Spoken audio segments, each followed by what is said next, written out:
The Astor Grand Hotel in downtown Chicago breathed an air of silent, sterile opulence. Its hallways were pathways of thick, sound-absorbing carpet, guiding guests past minimalist art that hung on walls with calculated indifference.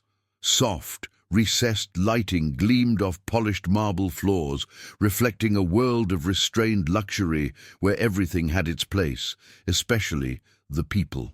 There was an unspoken chasm between the two kinds of inhabitants. The wealthy, hurried guests who moved with an innate sense of ownership, and the uniformed, almost invisible staff who operated with the quiet efficiency of well-oiled machinery. The atmosphere was professional to the point of being cold, a place where human interactions were brief, transactional, and devoid of genuine warmth, a perfect stage for a collision of two vastly different worlds. Arthur Sterling, a man molded by corporate battles and a recent bitter divorce, returned to his presidential suite. At 52, he was the very picture of material success, his posture erect and his frame draped in a flawlessly tailored designer suit. A tense merger meeting had left a sour taste in his mouth, and he moved through the room with a restless energy. He intended to check the time, reaching for his wrist out of habit before remembering he'd taken off his limited edition Swiss watch. It was more than a timepiece. It was a family heirloom, a symbol of his status. When a quick search of the nightstand and dresser yielded nothing, a cold knot of paranoia tightened in his stomach. A past business betrayal had corroded his trust in people, leaving him with the cynical belief that everyone had a price. His mind immediately jumped to the only person who had been in the room, the housekeeper. He strode out of his suite, his face a mask of cold certainty, and took the elevator down to the grand lobby. He didn't wait his turn at the front desk, cutting in front of another guest with an air of authority that brooked no argument. He locked eyes with the hotel manager, his voice low, but carrying a cutting edge that silenced the nearby conversations. "The housekeeper who cleaned my room, Suite 1501, I want to see her now." The manager, flustered, began to offer assistance when Elena Morales was spotted quietly polishing a nearby glass display. Arthur pointed a rigid finger. She stole my watch." The accusation hung in the air, a public indictment that stripped the warmth from the room. Elena turned, her face paling, her hands frozen in place. She was speechless, only able to deny the charge with a firm, wounded look that spoke volumes. The quiet dignity in her eyes did nothing to sway him. For Arthur, her silence was an admission of guilt, her shock a poorly feigned act. The hotel manager tried to de-escalate, suggesting a simple misunderstanding. But Arthur's patience had evaporated. He saw only a thief and his missing property. He saw a threat to his sense of control, an echo of a past betrayal he had sworn never to suffer again. The other guests in the lobby were now staring, their curiosity piqued by the unfolding drama. Arthur's voice dropped to a chilling command, sealing the woman's fate in that public square of judgment. "This is not a misunderstanding. It is a felony. Call the police immediately." The words landed like stones, shattering the professional calm of the hotel and the fragile peace of Elena's world, leaving her standing alone under the weight of a powerful man's unshakable and utterly wrong conviction. The two police officers who arrived were professional, their expressions unreadable as they escorted Eleanor into a small, windowless office just off the lobby. The room was a stark contrast to the hotel's opulence. Furnished only with a metal desk and 3 uncomfortable chairs, the air was stale, thick with the scent of old paper and disinfectant. Arthur was required to stay, a procedural formality he found deeply irritating. He stood by the door, arms crossed, expecting the woman's composure to shatter at any moment. He anticipated a flood of tears, a desperate, rambling confession, or perhaps a pathetic plea for mercy. Instead, Eleanor sat perfectly still, her back straight, her work-worn hands resting calmly in her lap. She looked not at the officers, but at a fixed point on the wall, her gaze distant yet incredibly focused, as if drawing strength from a place no one else could see. For Arthur, this was just another transaction, an unfortunate but necessary step to recover his property and reinforce a lesson about consequences. He watched the proceedings with a detached impatience, his mind already moving on to his next business call. The merger, the endless demands on his time. The woman was an obstacle, a problem to be solved and then forgotten. He saw her uniform, not the person wearing it. He saw the accusation, not the life it was about to unravel. The officers began their questioning in low, measured tones, their voices devoid of emotion. They asked for her name, her years of service, her account of cleaning suite 1501. Arthur listened with half an ear, convinced he already knew the answers. He was the victim here, a man whose trust had been violated, and this process was merely the path to his vindication. Elena answered each question with a quiet, unwavering clarity. Her voice was soft but firm, without a tremor of fear or deceit. "My name is Elena Morales. I have worked at this hotel for 22 years. I cleaned the room as I always do. I straightened the linens, emptied the wastebaskets, and polished the surfaces. I saw no watch. There were no theatrics, no desperate embellishments. She simply stated the truth as she knew it, repeating her story with a serene consistency that was more powerful than any loud declaration of innocence. She met the officers' gazes directly, her own eyes holding a depth of weary integrity that seemed to absorb the harshness of the room. It was this profound stillness, this refusal to crumble under the weight of his accusation, that began to feel like a small, sharp object pressing against Arthur's certainty. Her mind, however, was far from the sterile office. It drifted back decades to a small apartment filled with the smell of rice and beans, where she raised her daughter, Sophia, on her own after her husband's sudden passing. She remembered the exhaustion that settled deep in her bones after working double shifts, the ache in her feet, a constant reminder of her purpose.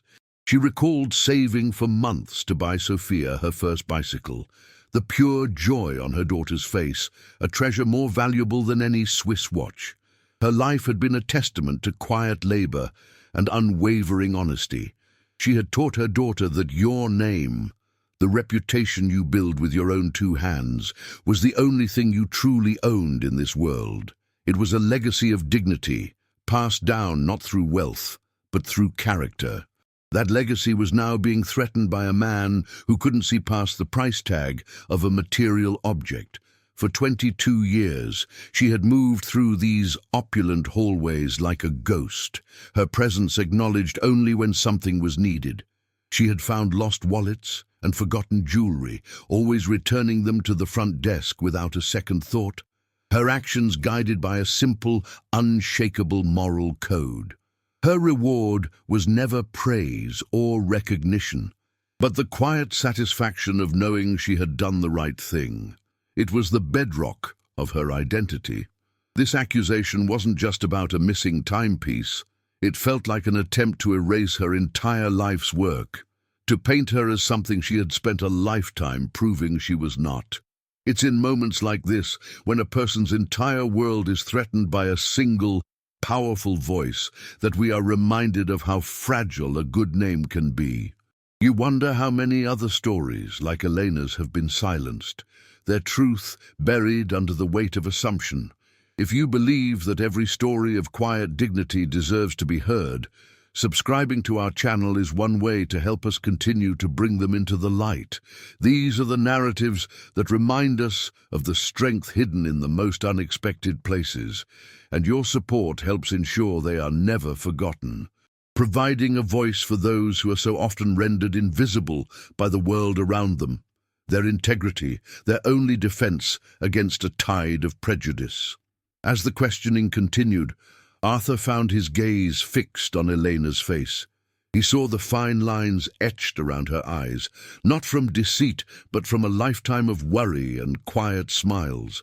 He noticed the way she held her head high, a posture of innate pride that no uniform could diminish. For the first time, he saw her not as the housekeeper, but as an elderly woman, a mother, a grandmother, enduring a profound humiliation with a grace that was both unnerving and deeply compelling.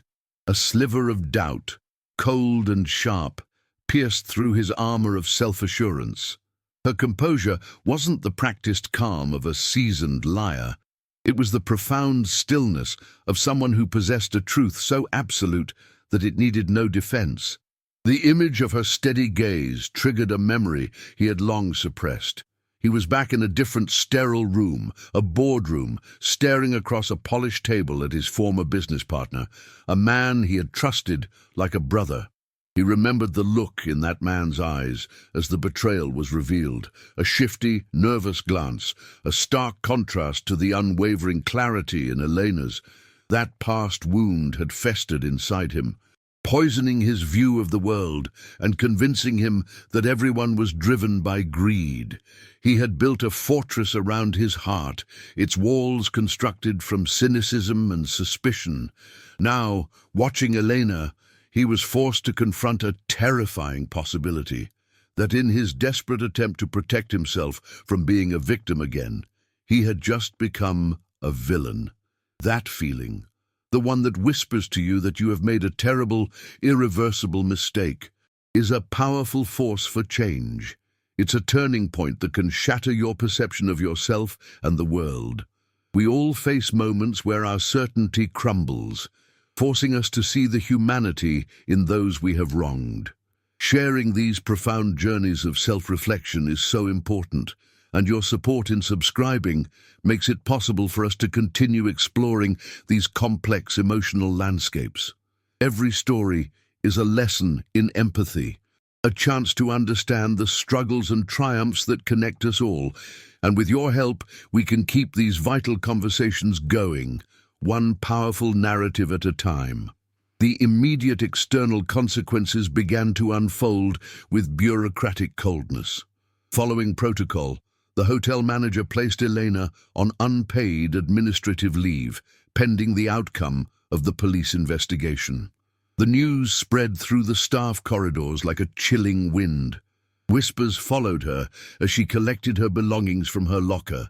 Some colleagues offered quiet words of support, their eyes filled with a mixture of pity and fear. Others avoided her gaze, afraid of being associated with the accusation. The hotel, once a place of professional pride, had become a source of shame. She walked out of the employee entrance and into the harsh afternoon light, feeling the weight of hundreds of unseen eyes on her back. Her 2 decades of loyal service reduced to a single, damning word: suspect. Her daughter, Sophia, arrived at her small apartment later that evening, her face etched with a frantic worry that mirrored Eleanor's own unspoken terror. She wrapped her arms around her mother, holding her tightly, as if to shield her from the injustice of it all. They sat in the modest living room, the television silent, the air thick with what was left unsaid. Sophia spoke of lawyers and fighting back, but her words were hollowed out by the reality of their situation. They had no savings for a legal battle. The tuition for Eleanor's granddaughter's first year of college was due in 2 months, a sum they had scraped together dollar by dollar. Now, with Elena's income gone, even that small dream felt like it was slipping through their fingers. Another casualty of a rich man's careless paranoia. Back at the Astor Grand, the detectives were methodical. They informed the hotel manager that they would be reviewing all security footage from the executive floors, the lobby, and the restaurant where Arthur had eaten lunch. For Arthur, who had returned to the suffocating silence of his suite, this news was a double-edged sword. It was the path to finding his watch and confirming his judgment, but it was also a definitive, unblinking record of the day's events. The seed of doubt that had been planted in the small office was now growing, its roots twisting around his conscience. He was left alone with the haunting image of Elena's eyes, a silent testament to an honor he had so casually and publicly tried to destroy. The wait for the truth had become a torment. The summons came via a clipped, professional phone call. Arthur, Elena, and the hotel manager were called to the manager's office. A space that suddenly felt small and suffocating. The two detectives were already there, their faces giving nothing away. The tension was a physical presence in the room, a thick, unbreathable fog of anticipation. Arthur stood near the window, unable to sit, his hands clenched into fists inside his pockets. He was no longer the confident accuser. He was a man awaiting a verdict, his gut twisting with a dread he hadn't known since his business fell apart years ago. He risked a glance at Elena, who sat in a chair opposite the desk, her posture as straight and composed as it had been in the interrogation room. Her stillness was no longer unnerving. It was a quiet, powerful indictment of his own recklessness, a mirror reflecting a truth he was terrified to face. One of the detectives cleared his throat and placed a tablet on the polished surface of the manager's desk. "Mr. Sterling, we've reviewed the security footage from all relevant locations," he said, his tone flat and procedural. He angled the screen so Arthur could see it clearly. The first video clip began to play. It showed Arthur striding through the hotel lobby on his way to his lunch meeting, his arms swinging at his side. The detective paused the frame and zoomed in. There, on Arthur's wrist, gleaming under the lobby lights, was the unmistakable face of his Swiss watch. A choked sound escaped the hotel manager. Arthur felt the blood rush from his face, a cold wave of nausea washing over him. The detective didn't wait for a reaction, swiping to the next clip, this one from the restaurant's security camera, a silent, unblinking witness to his carelessness. The second video showed him seated at his table, looking tense after a phone call. With an irritated gesture, he unclasped the watch, glanced at it, and then deliberately slipped it into the side compartment of the briefcase resting on the chair beside him. He then stood and walked toward the restroom, leaving the briefcase behind. The final piece of evidence was a photograph taken by the detectives moments earlier. The watch, nestled safely in the exact leather pocket where he himself had placed it. The truth was absolute, clinical, and devastating. The silence that descended upon the office was heavier than any shout. A crushing weight of irrefutable fact. Arthur's entire accusation, his righteous anger, his cynical worldview had been built on a foundation of his own careless mistake. He was not a victim of theft. He was the perpetrator of a profound injustice. He finally forced himself to look at Elena. He had expected to see triumph in her eyes, or perhaps anger, but what he saw shattered him completely. Tears were now streaming freely down her face, not with the explosive force of relief, but with the quiet, heartbreaking sorrow of someone who had endured an agony she never deserved. It was the silent release of hours of terror, of the shame she had faced, of the fear for her family's future, and of the near-total destruction of a good name she had spent 60 years building with honest, calloused hands. The sight of her dignified pain was a far more severe punishment than any legal consequence. It was a moral judgment, and in that moment, Arthur Sterling felt the full, crushing weight of his own character's bankruptcy, his material wealth rendered meaningless in the face of her profound integrity. His voice, when he found it, was a raw, unfamiliar rasp. I am so sorry," he managed to say, the words tasting like ash in his mouth. They were pitifully small, hollow shells against the magnitude of the wound he had inflicted. Elena slowly shook her head, her gaze meeting his with a clarity that cut through his shame. She took a deep, steadying breath, her voice soft yet firm, resonating with a power that commanded the absolute attention of everyone in the room.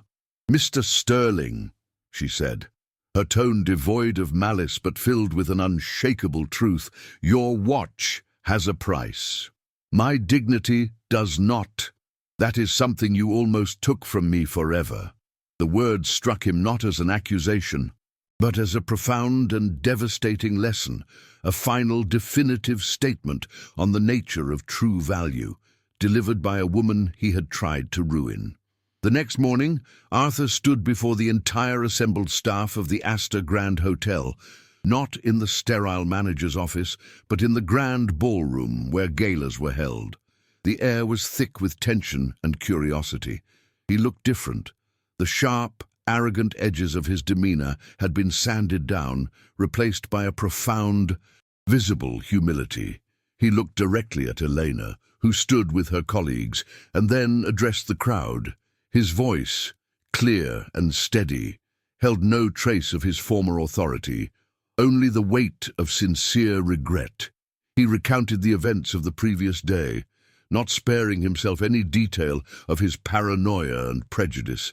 He publicly and unequivocally cleared Elena's name, calling his own actions a grievous error in judgment, born of a cynicism he no longer wished to carry. It was a complete and total exoneration, delivered in the same public space where he had first committed his injustice. Later that day, he met with Elena and Sophia in a quiet corner of the hotel's garden. He presented her with a cashier's check for $250,000, a sum he felt might begin to compensate for the emotional distress and professional damage he had caused. He explained it was for her granddaughter's education, for whatever she needed to feel secure. Elena looked at the check, then back at him, her gaze as clear and steady as ever. With a gentle but firm gesture, she pushed the check back across the table. Her dignity, she explained softly, was not something that could be bought back, because she had never lost it. Accepting the money would feel like placing a value on her honor, validating the very idea that a person's good name had a price. It was a quiet, final lesson in integrity, and for Arthur, it was the most profound business negotiation of his life. Her refusal left Arthur at a loss, but also with a newfound clarity. He finally understood that true restitution couldn't be a transaction, it had to be a transformation. A few weeks later, he approached Elena again, this time with a different kind of proposal. He wasn't offering her money, but a mission. He had used his resources to establish a non-profit foundation in her name, the Morales Advocacy Fund. Its sole purpose was to provide free legal and financial assistance to low-wage service workers facing wrongful accusations in the workplace. He told her the fund needed a conscience, a guiding spirit. He asked if she would serve on its board of directors, ensuring that it always operated with the same unwavering dignity she had shown him. Seeing a chance to turn her pain into a shield for countless others, Elena accepted without hesitation. 3 years later, the foundation was a bustling hub of hope. Arthur, now semi-retired from his corporate life, spent most of his days there, his face softer, his conversations filled with an empathy he had never known. He was no longer a man defined by his wealth, but by the good he could facilitate. Elena, having left the hotel, served as a lead counselor, her serene presence a balm for the frightened and vulnerable people who walked through their doors. Pinned to a corkboard was a photo of her and Arthur on the day the fund opened, a testament to an unlikely partnership forged in shame and redemption. And interning for the summer, already a promising law student, was Elena's granddaughter, her path inspired by a grandmother who taught the world that a person's honor is the one treasure that can never be misplaced. Stories like this one, of profound change and second chances, are what fuel our belief in the good of humanity. By subscribing, you become part of this journey, helping us share the proof that even the deepest wounds can be healed and transformed into a legacy of hope for others.